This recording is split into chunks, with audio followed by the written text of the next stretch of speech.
Greg Ehrenberg here from Awesemo.com, and we've got a massive baseball slate on Tuesday night. 13 games, nearly every single team is in action. So I'm going to be walking through the best tournament plays of the slate. Like the video, subscribe to the YouTube channel, and shout out to Prize Picks, the sponsor of today's video. If you guys have not signed up at Prize Picks, do so using the promo code Awesemo because you'll get up to a $100 bonus on your first deposit.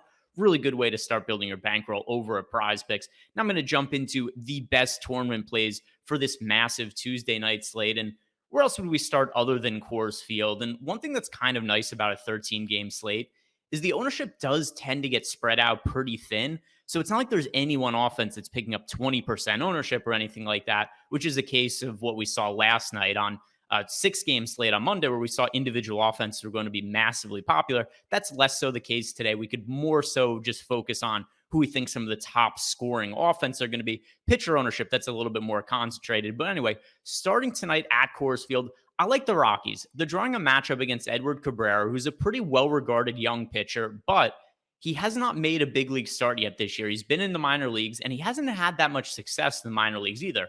4.56 ERA in AAA.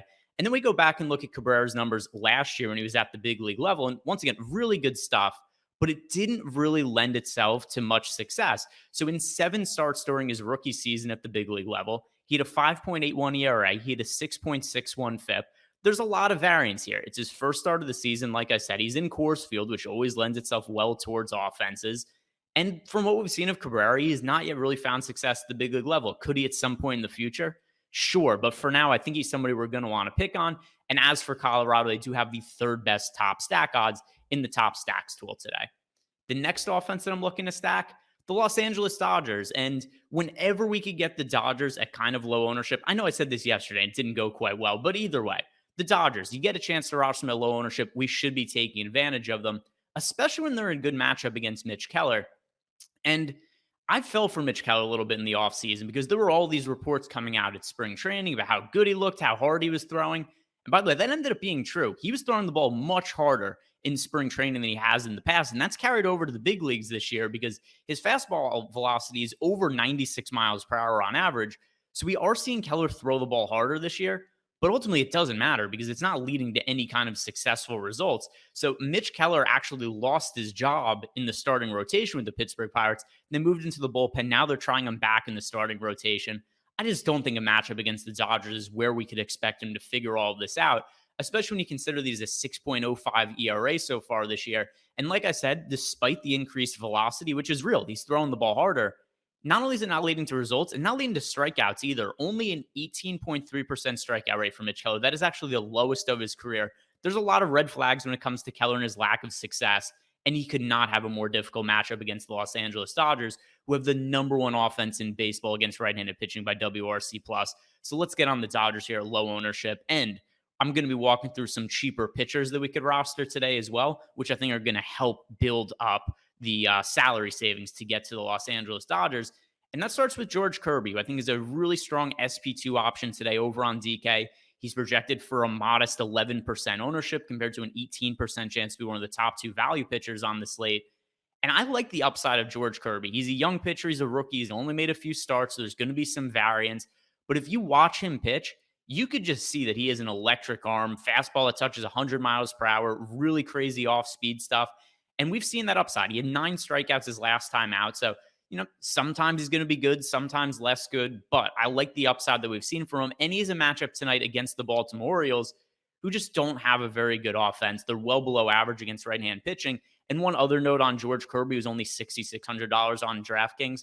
I'm going to add in a little pitcher prop because the over-under for his strikeouts tonight is set at 3.5 as the opening line. I love the over. That's way too low of a line on George Kirby.